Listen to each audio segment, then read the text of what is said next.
भारत के प्रधानमंत्री नरेंद्र मोदी ने श्रीलंका के कब्जे वाले कच्छ तीव द्वीप पर टिप्पणी करते हुए कांग्रेस को कटघरे में खड़ा किया और कहा कि कांग्रेस ने मां भारती का एक अंक काटकर श्रीलंका को दे दिया। तमिलनाडु बीजेपी के नेताओं का दावा है कि हर साल सैकड़ों की संख्या में तमिलनाडु के मछुआरों को श्रीलंकाई फोर्सेस गोली मार देते हैं। भारतीय मछुआरों के मछली पकड़ने के अधिकारों पर भी कांग्रेस और स्थानीय सत्ताधारी दल डीएमके का गैर जिम्मेदाराना बर्ताव रहा है। बीजेपी इसे नेशनल सिक्योरिटी का इशू बता रही है। कांग्रेस का दावा है कि तत्कालीन परिस्थितियों में भारत और श्रीलंका में समझौता हुआ था, लेकिन पीएम मोदी और विदेश मंत्री ने इसे चुनावी मुद्दा बना दिया है, जबकि उनकी जवाबदेही ताज़ा चीन के साथ सीमा विवाद को लेकर दिखनी चाहिए थी। सवाल उठ रहे हैं कि 10 साल के कार्यकाल में पीएम मोदी या फिर देश के विदेश मंत्री ने कच्छ तीव द्वीप पर अपनी सक्रियता क्यों नहीं दिखाई। तमिलनाडु बीजेपी आरटीआई से मिली जानकारी निकालकर पब्लिश कर रही है, डीएमके और कांग्रेस पर शब्दों के बाढ़ चला रही है और अब श्रीलंका में भारत के पीएम मोदी और विदेश मंत्री के बयानों पर नाराजगी देखी जा रही है। इसे श्रीलंकाई मीडिया ने भारतीय नेताओं की अवसरवादी राजनीति करार दिया है। नमस्कार, बहुत बहुत स्वागत करती हूँ दर्शकों का स्ट्रेट टॉक में।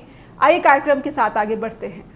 तो श्रीलंका में क्यों भारत के खिलाफ आवाज़ें तेज़ हो रही हैं, विरोध होने लगा है भारत के प्रधानमंत्री नरेंद्र मोदी के बयान का, भारत के विदेश मंत्री एस जयशंकर के बयान का। इसके साथ ही कुछ और भी सवाल हैं। हम चाहते हैं कि दर्शकों के सामने ये आज के सवाल ज़रूर रखे जाए और इन्हीं सवालों पर हम आज की चर्चा आगे बढ़ाएंगे।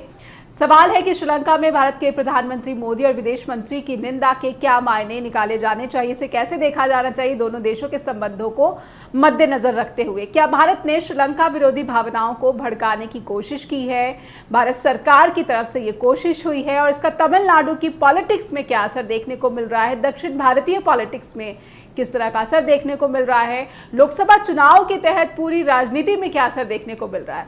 श्रीलंका में भारतीय नेताओं पर अवसरवादी राजनीति के आरोप लगे हैं, ऐसा क्यों हुआ है। बीजेपी के लिए श्रीलंकाई मीडिया की सलाह क्या दर्शाती है। श्रीलंका की मीडिया में बीजेपी के लिए सजेशंस भी आ रहे हैं।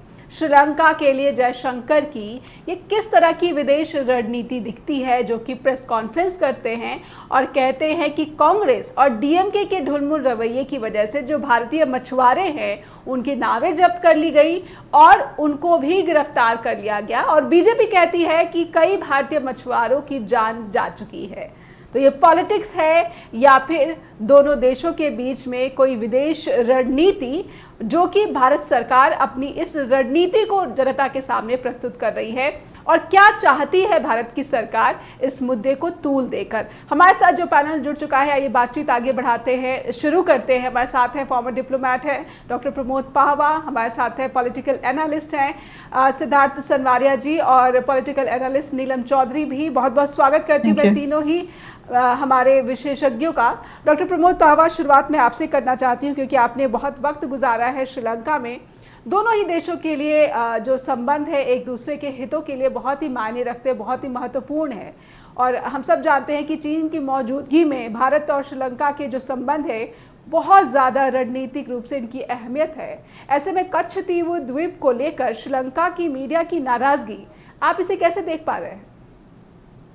नहीं, ये तो बहुत बाद की बात तक पहुंच गया।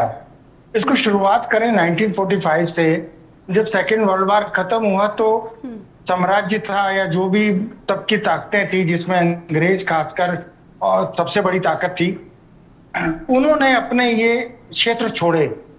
लेकिन वो छोड़ने के साथ साथ कुछ ऐसे प्रॉब्लम्स और स्पेशली सरहदों की प्रॉब्लम छोड़ के गए कि जिससे बाद में कॉन्फ्लिक्ट बना रहे, हथियार बिकते रहे और ये देश, छोटे छोटे देश आपस में लड़ते रहे। उसमें से एक श्रीलंका भी था, पाकिस्तान भी था। यू विल सरप्राइज कि 15 अगस्त के काफी दिन बाद तक ये डिसाइड नहीं हुआ था कि लाहौर इंडिया में आएगा या अमृतसर पाकिस्तान में जाएगा जी, क्योंकि रेड क्लिफ ने नदी के हिसाब से बनाए थे सरहदें पंजाब की, तो रावी जो है वो लाहौर के बाहर बहती थी और लाहौर ये पाकिस्तान ये चाहता था कि चूंकि सब कुछ बिजनेस भी वहां है, तो अगर लाहौर भी चला गया तो पाकिस्तान के पास कुछ नहीं बचेगा, तो इंडिया की सरहद जो है वो ब्यास तक बना दी जाए। जी। लेकिन फिर वो कॉन्फ्लिक्ट पैदा हुआ कि जो हमारे सिख लीडरशिप थे, उन्होंने उस जमाने में एक अलग सिख राष्ट्र के लिए मना कर दिया था। खैर ये एक अलग स्टोरी है, कभी इस पर दोबारा से बात करेंगे, जी। पंजाब के कॉन्फ्लिक्ट के ऊपर। हम्म। तो उसी में ऐसा ही जब बांग्लादेश बना, तब भी हमने ऐसे कॉन्फ्लिक्ट पैदा करके रखे कि जिससे हम बांग्लादेश के ऊपर सुपरविजन रख सकें, या उसके ऊपर एक हमारा सैनिक, सामरिक और मानसिक दबाव बन सके, जिसको मोदी जी ने आके क्लियर किया। अभी उन्होंने 112 गांव दे दिए, उसके कुछ दिन बाद 1966 में हमने हुसैनी वाला लिया। तो ये करेक्शन ऑफ द बॉर्डर्स जी। ये हमेशा से होते रहे हैं। अब हम अगर नेतन्याहू बन जाएं, तो फिर तो हम वही सोचेंगे कि 2000 साल पहले हमें बनी इजराइल नहीं बना था यहाँ पर, और यहाँ से हम अल सलवा लेते थे, वहां से निकाल दिया था, तो आज फिलिस्तीन हमारा है। लेकिन let us think about it, today is the first day of our rest of our life. जी। तो अगर आज का दिन हमारे बाकी जिंदगी का पहला दिन है, तो हमें आज से चलना चाहिए। हम मुर्दों को उखाड़ कर और इस तरीके की बातें करके सिर्फ अपना मजाक बनवाते हैं या अपनी बुराई कराते हैं। जी। और इसको अटल बिहारी वाजपेयी जब बने थे विदेश मंत्री जनता पार्टी के टाइम में, तो उनसे एक अमेरिकन उसने पूछा था कि आपकी विदेश में आपकी फॉरेन पॉलिसी क्या होगी। तब उन्होंने कहा था कि फॉरेन पॉलिसी देश की होती है, किसी नेता की या किसी पार्टी की नहीं होती। बट अनफॉर्चुनेटली यहाँ आके हम देख रहे हैं कि यहाँ फॉरेन पॉलिसी भी हमारे विश्वपति राष्ट्रपति से ऊपर, आप समझें जी। तो विश्वपति जी की अपनी मर्जी से चलने लगी है। हमने अपने सभी पड़ोसियों के साथ दुश्मनी ले ली, क्या उसमें नेपाल हो, क्या उसमें बांग्लादेश हो, पाकिस्तान से तो खैर शुरू से रही है, वो एक अलग बात रही, मालदीव हो, आज बांग्लादेश इंडिया आउट कह रहा है, श्रीलंका इंडिया आउट कह रहा है। और इसके बाद मैं एक बहुत ही अपनी सोच बता रहा हूं, गलत हो सकती है, आपके दर्शक डिसाइड करेंगे, आप डिसाइड करें, तो I may be wrong at my end. जी। वेस्टर्न पावर्स इंडिया को यूनाइटेड नहीं देखना चाहती, और वो वर्ल्ड पीस के लिए इंडिया को एक बहुत बड़ा खतरा मानती है। क्योंकि 140 करोड़ की हमारी पॉपुलेशन है, अगर उसमें से 1% पॉपुलेशन भी हमारी रेडिकलाइज हो जाती है, गमछे डाल के तलवारें लेके घूमने लगती है, तो आप देखें कि वो विश्व के लिए कितना बड़ा थ्रेट बन सकता है। आईसिस जो है वो सिर्फ 55,000 लोग थे जी, लेकिन वो बहुत बड़ा थ्रेट बन गए। और फिर हम न्यूक्लियर पावर हैं। तो ऐसे में कुछ वेस्टर्न पावर्स के, कुछ थिंकर्स का या थिंक टैंक्स का ये मानना है कि इंडिया को छोटे छोटे हिस्सों में डिवाइड कर दिया जाए। अब हम उसके अगले स्टेप में आते हैं कि क्या मोदी जी वेस्टर्न पावर्स की तरफ से प्लांट किए गए, या मोदी जी खुद अपने विचारों से, अपनी वो क्या कहते हैं, अहलियत से वहां पर प्राइम मिनिस्टर बने हैं। अगर ऐसी बात है तो 2014 से पहले जो मोदी जी की आइडियोलॉजी थी वो एकदम क्यों चेंज हो गई?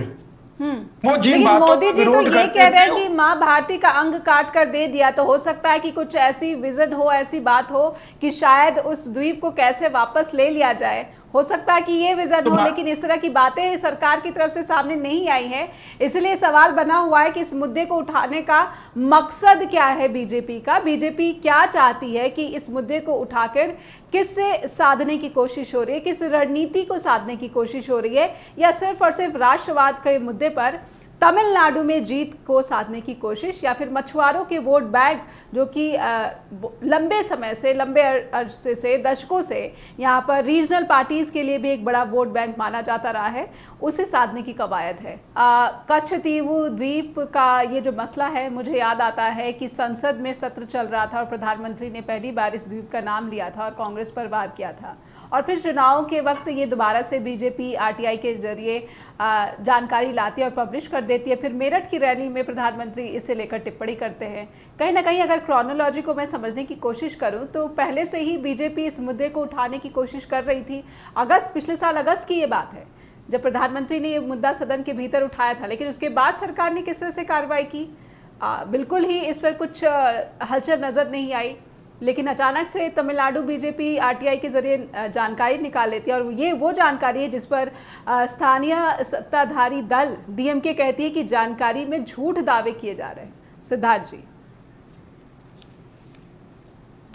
दीक्षित जी होते थे हाई कमिश्नर श्रीलंका।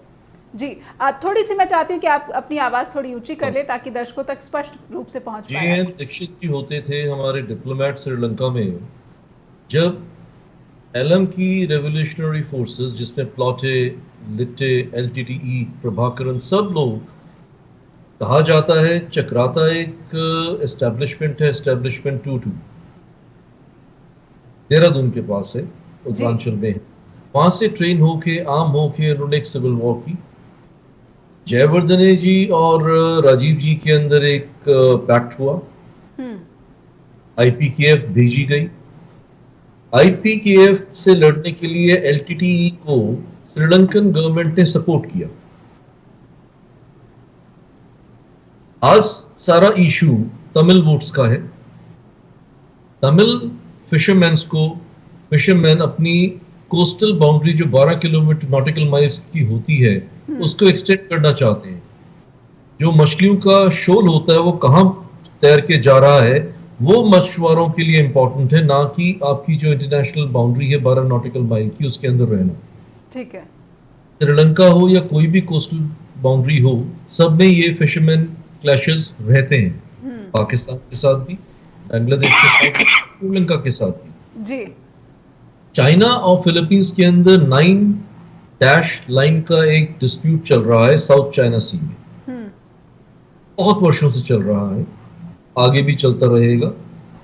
हमारा और श्रीलंका का इस द्वीप के ऊपर वही उनकी 9 डैश लाइन है, हमारा 1 डॉट डिस्प्यूट होने की उम्मीद आ रही है।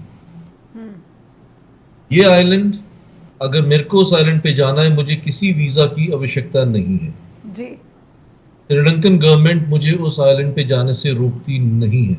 हमारे फिशरमैन वहां पे जा सकते हैं, लेकिन हमें ये जानना होगा कि ये आइलैंड के महत्व क्या है। बाबा साहब हैं, उनके सामने मैं बोल रहा हूँ, उनकी परमिशन से बोलना चाहूंगा क्योंकि वो एक्सपर्ट है, मैं एक नॉविस हूँ एक्सटर्नल अफेयर्स में जी।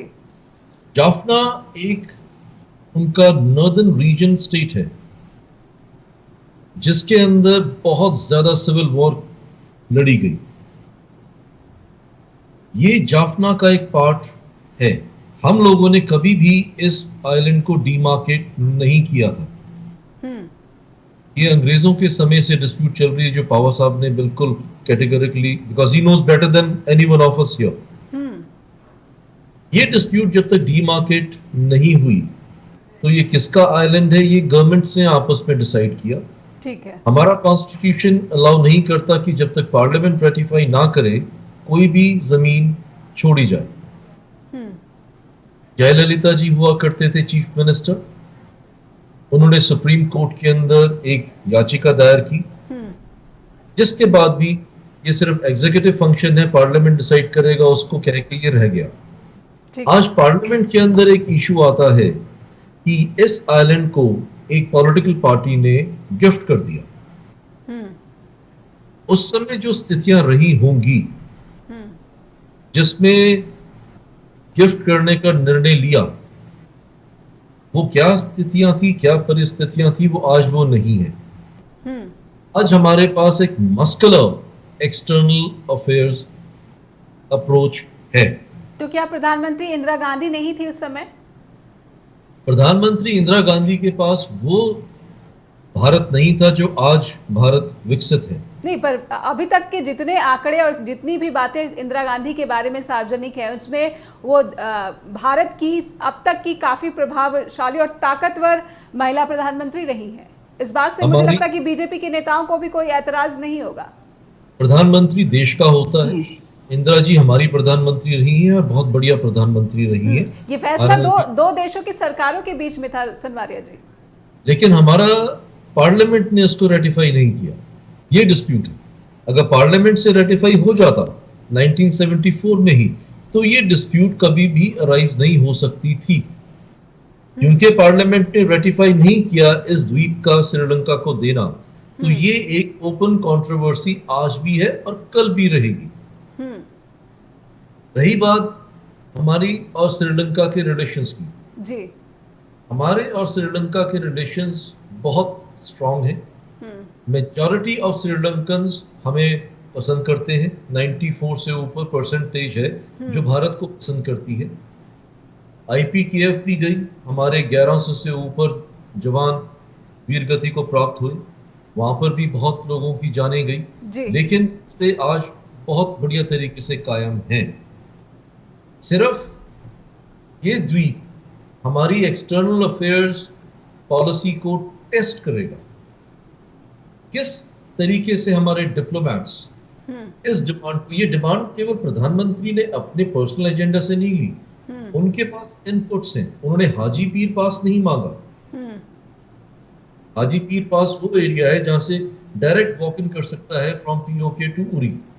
जो अटैक हुआ जिसमें मूवी बनी, सर्जिकल स्ट्राइक्स हुई, वो सारा हाजी पीर पास के ऊपर है।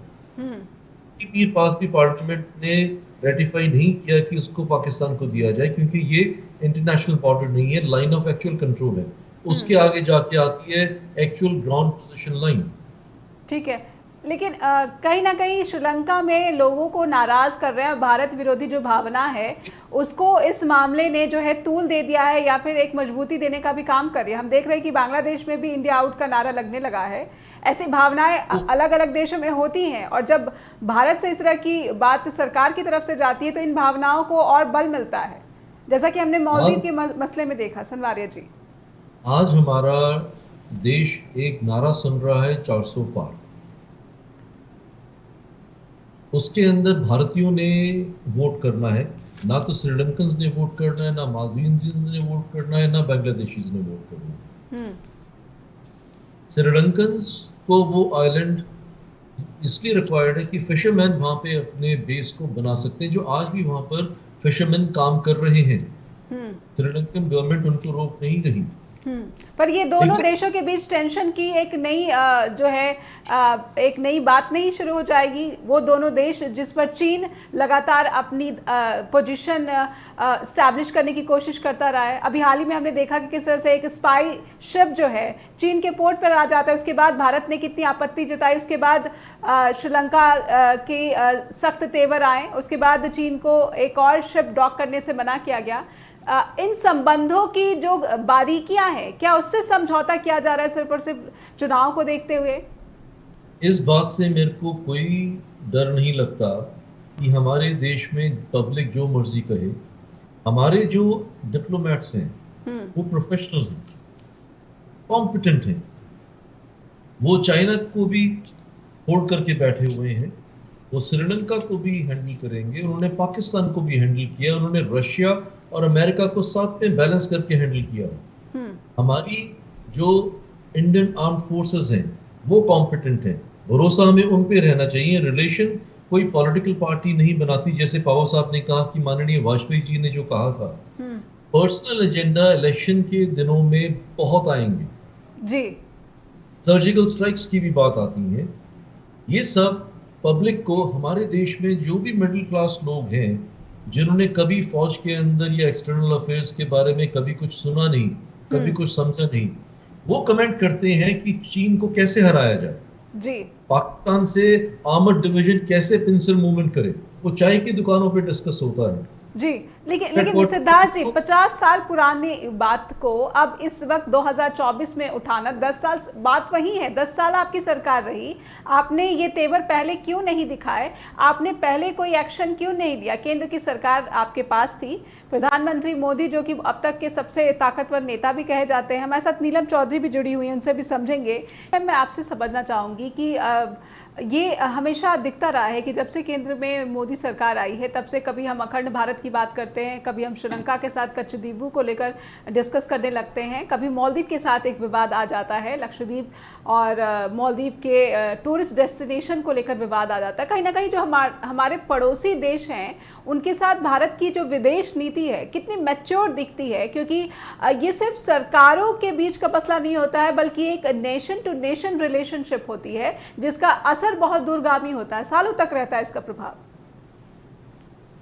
जी नेहा, देखिए ये इलेक्शन का वक्त है और नेचुरली जो हर एक पार्टी है वो पॉलिटिकल एजेंडास अपने अपने सेट कर रही है। भाजपा के पास दक्षिण में अभी कोई स्पेस नहीं है, तो एक इशू की भी तलाश है।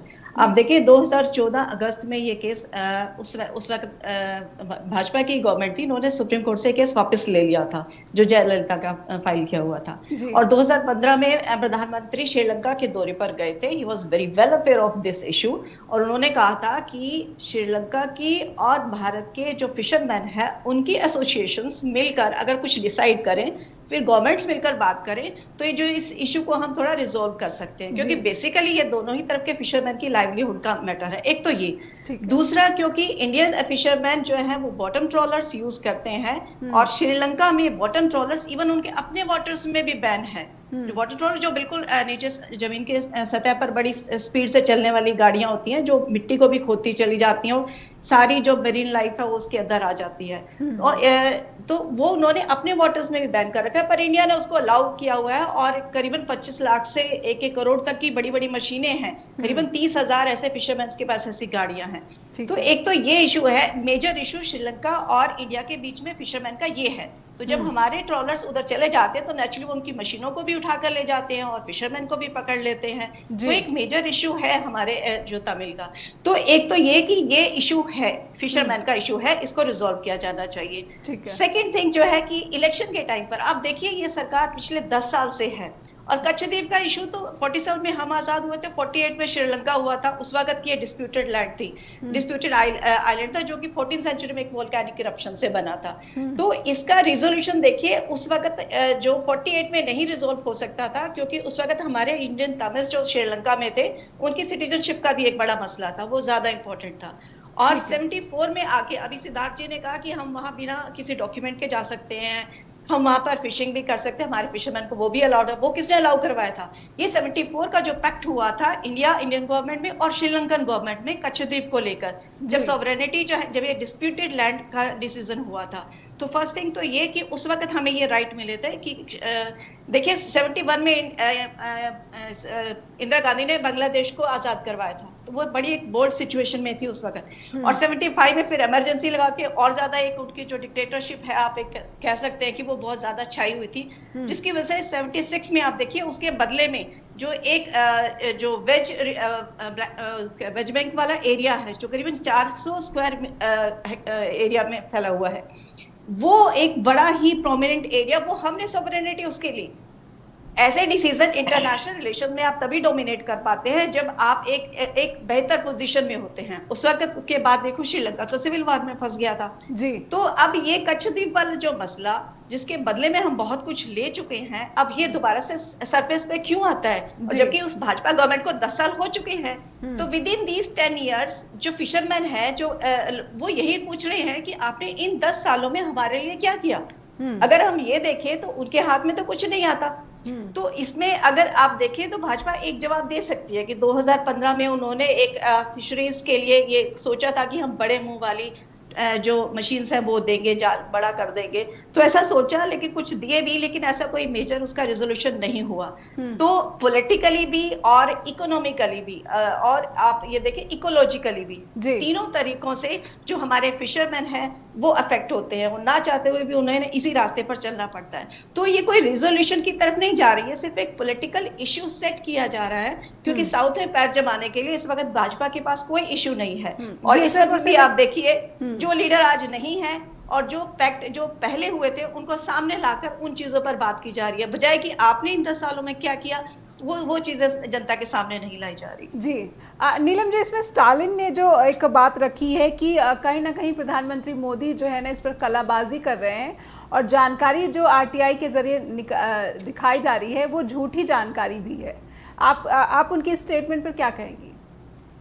देखिए नेहा, ये भी एक कमाल की बात है कि ये आरटीआई किसने फाइल की? बीजेपी के तमिलनाडु के जो उनके चीफ हैं उसने। जी।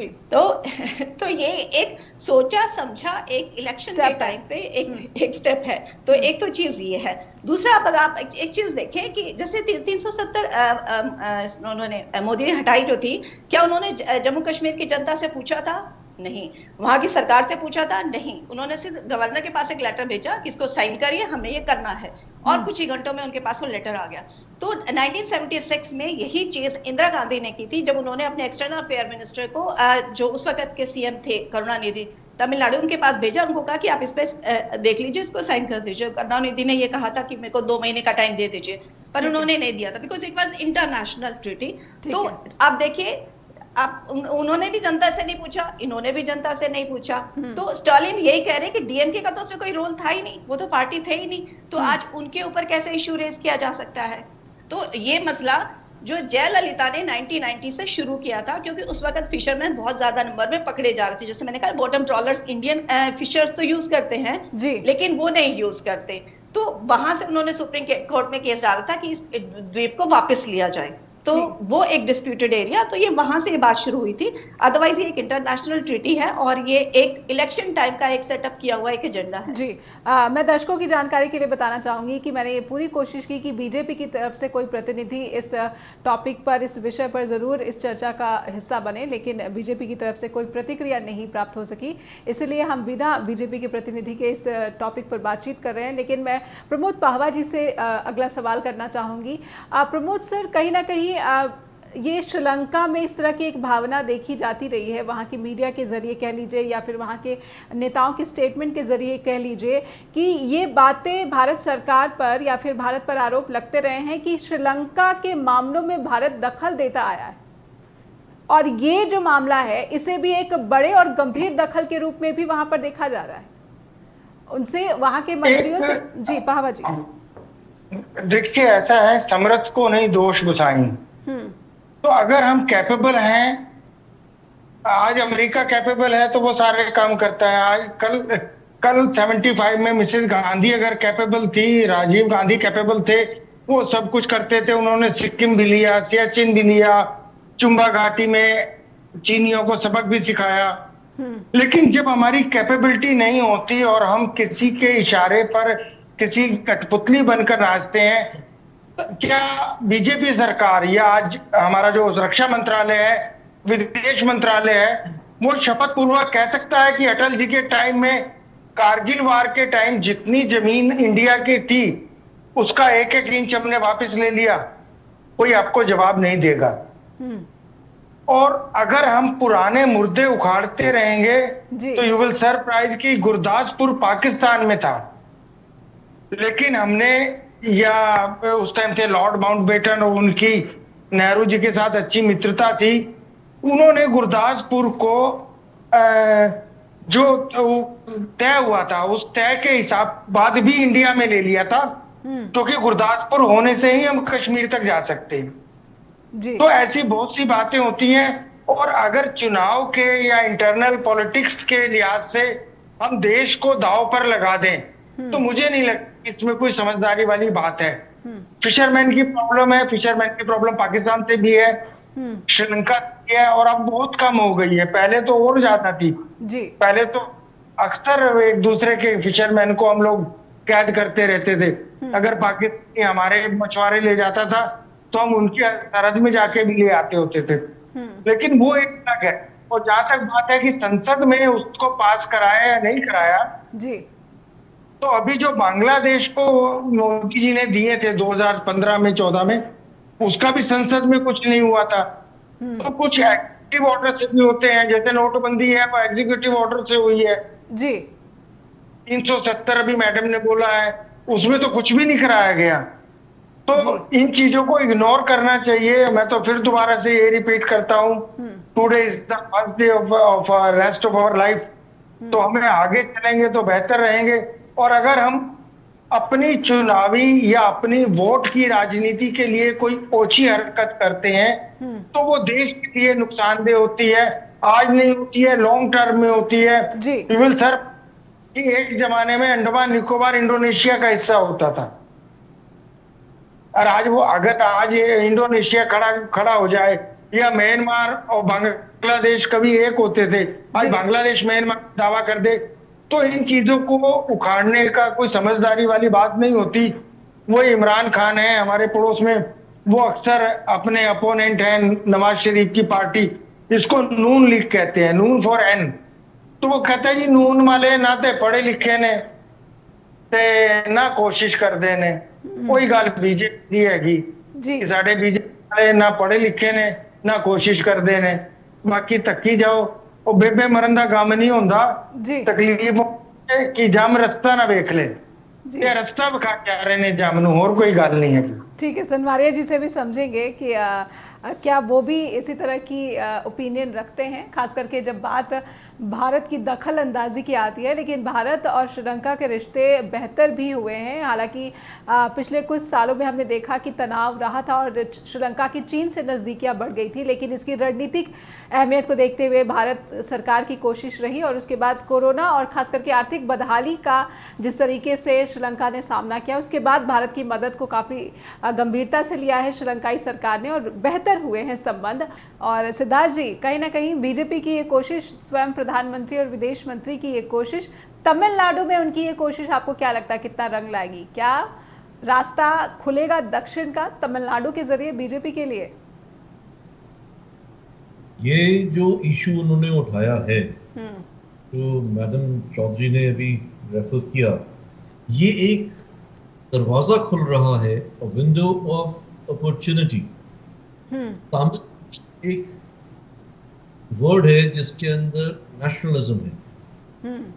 पंजाब को अगर हम कहेंगे तो दी पंजाब, 2/3 पंजाब पाकिस्तान में है, 1/3 हमारे पास है। पख्तूनख्वा अफगानिस्तान पाकिस्तान पठानों का। तामिल दो हिस्सों में बटे हुए हैं, एक तो इंडियन तामिल्स हैं और एक एलम तामिल्स हैं, जो एनडीटी के अंदर एलम आता था जी। क्या श्रीलंका तमिल नेशनलिज्म को दोबारा रिवाइव करने की हिम्मत रखता है? श्रीलंका ने कितना भुगतान दिया है अपनी सिविल वॉर में, जो कई दशकों तक चली, और एलटीटी एक पैरेलल गवर्नमेंट चला रही थी जाफना से जी। ये वही सिटी है जिसके पास ये आइलैंड है। और फिशरमैन जो जाफना के हैं वही जाएंगे वहां फिशिंग करने, कोई 500 नॉटिकल माइल दूर से फिशिंग करने उन वाटर्स में नहीं आएगा। ठीक है।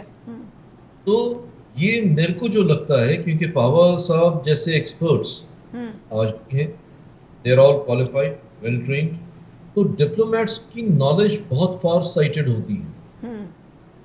उन्होंने सब कुछ कैलकुलेट करके ही ये स्टेटमेंट जो प्रधानमंत्री उन्होंने दी।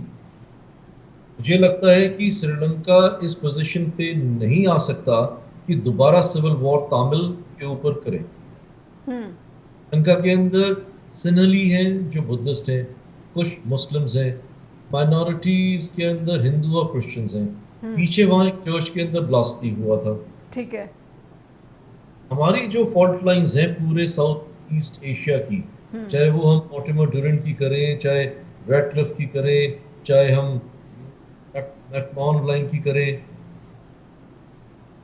चाहे सर्क की करें, सारी डिस्प्यूट जो पावर साहब ने पहले ही क्लियर कर दी। जो हमारे रूलर्स थे वो जब गए हमें डिस्प्यूट में छोड़ के चले गए। आज श्रीलंका इस सिचुएशन में नहीं है कि वो तमिल इंसर्जेंसी को दोबारा रिवाइव कर सके। ठीक है, तो क्या भारत इस स्थिति का फायदा उठाकर कच्छ तीवू द्वीप को वापस ले लेगा? प्रयास तो कर रहा है।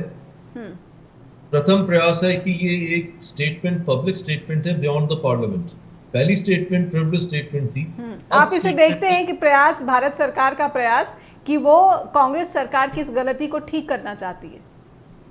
हमारे जो स्टेटमेंट प्रधानमंत्री ने दी है उसके पीछे कई वर्षों का कार्य कुछ हमारे अधिकारी कर चुके होंगे, खासकर मिनिस्ट्री ऑफ एक्सटर्नल अफेयर्स के, कि अगर सिचुएशन एस्केलेट होती है प्लान ए बी सी कैसे कंटेन करेंगे। End of the day Tamil Prabhakaran कभी इंडिया में एक मेहमान की तरह आते थे। ठीक है। ट्रेनिंग यहाँ से हुई, वेपनरी यहाँ से गई, और फिर इंडियन आर्मी ने ही उनको फाइट किया। बाद में तो श्रीलंका नाम ही had to do it, but जो भी हम एलटीटी का सपोर्ट किया था उससे हमारी कंट्री को एक खतरा आ गया। देखिए फिर तमिलनाडु तो फिर इंक्रीज करते रहेंगे ना, तमिलनाडु पूरा आ जाएगा। ठीक है, ठीक है, यानी कि सिद्धार्थ जी को पूरी उम्मीद है कि भारत सरकार ऐसा कुछ करने जा रही है। नीलम जी क्या आपको, बिल्कुल बिल्कुल नीलम जी आपको कितनी उम्मीद या संभावनाएं लग रही हैं, खास करके तब जब चीन का भी वेस्टेड इंटरेस्ट श्रीलंका में है? क्या भारत इस तरह का प्रेशर बिल्ड कर पाएगा श्रीलंका के भीतर? श्रीलंका, चाइना जी, इंडिया, यूएस, ये सारा वाटर ट्रेड है जी। जो समुद्र में नदियां बहती हैं, वार्म वाटर करंट्स बिल्कुल जिसके ऊपर चलते हैं, वो श्रीलंका, मालदीव, फिलीपींस, इन सब से होके गुजरता है। तो चाइना को बाहर करना है तो यूएस हमें सपोर्ट करेगा। यूएस तो सपोर्ट कर रहा है, लेकिन भारत को कितना इस सपोर्ट की जरूरत है? क्योंकि भारत तो शुरू से नॉन अलायंस जो है अपनी पॉलिसी में बिलीव करता है और अभी भी मौजूदा सरकार की यही रणनीति रही है। नीलम मैम, जो सवाल मैंने लिया आपसे उस पर उत्तर चाहती हूँ। जी नेहा, देखिए जहाँ तक प्रधानमंत्री मोदी का सवाल है, जो भारत और चीन के बीच में जो हमारी लाइन ऑफ कंट्रोल है, एक्चुअल लाइन ऑफ कंट्रोल है, वहाँ पे जो बफर जोन है उसको इंक्रीज कुछ इस तरीके से किया गया है कि हमारे लद्दाख के शिपर्स भी अब उधर नहीं जा सकते। तो उस पर भी वो कहते हैं कि हमने कोई हमारी धरती पर नहीं आया।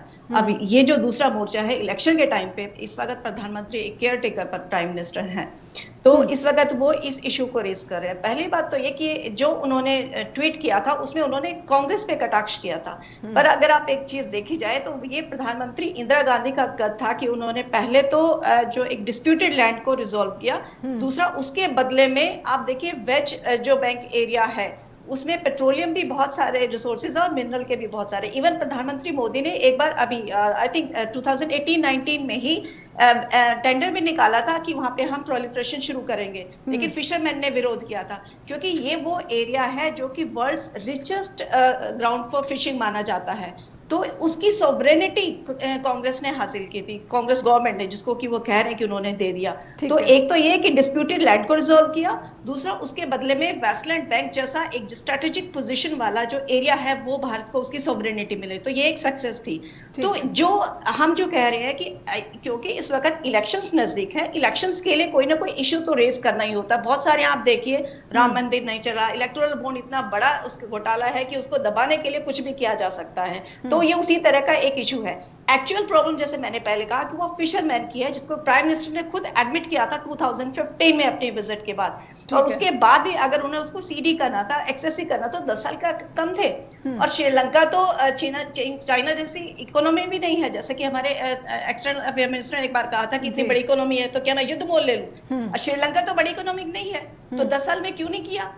2014 में आपने जो है केस वापस ले लिया, और आप देखिए उसके बाद अडानी को कितने सारे कॉन्ट्रैक्ट दिलवाए गए हैं, वो भी तो प्रधानमंत्री मोदी के अंडर ही हुए हैं। तो क्या आप एक छोटा सा आइलैंड, सिर्फ 1.5 किलोमीटर उसकी लंबाई है और आई थिंक चौड़ाई सिर्फ 300 मीटर है, अगर आपको वो इतना ही ज्यादा है तो उसको ले लेना चाहिए था। मैं ये कहना चाहूंगी एक्चुअल जो प्रॉब्लम है वो फिशरमैन की है। इंडियन फिशरमैन जो है वो बॉटम ट्रेलर्स यूज करते हैं जो काफी फास्ट मूविंग व्हीकल्स हैं, और श्रीलंका ने अपने वाटर्स में भी ये चीजें अलाउड नहीं की हुई अपने फिशरमैन के लिए भी। तो इसलिए जब हमारे फिशरमैन उनके यहाँ जाते हैं, उनका कैच ले लेते हैं, और इकोलॉजिकली भी उनके एरिया को जब डैमेज होता है तो वो इसके अगेंस्ट रिएक्शन कर रहे हैं। तो एक्चुअल मसला फिशरमैन की लाइवलीहुड का है, दोनों तरफ का है, और हमारे फिशरमैन वहां पे अरेस्ट हो जाते हैं। इसको रिजोल्व किया जाना चाहिए, और ये नहीं है कि हमारे एक्सटर्नल अफेयर मिनिस्टर और हमारे प्राइम मिनिस्टर इस प्रॉब्लम को नहीं जानते, बट इट्स इलेक्शन टाइम, और यहाँ आपको जो भी लोगों को डाइवर्ट करने के लिए आपको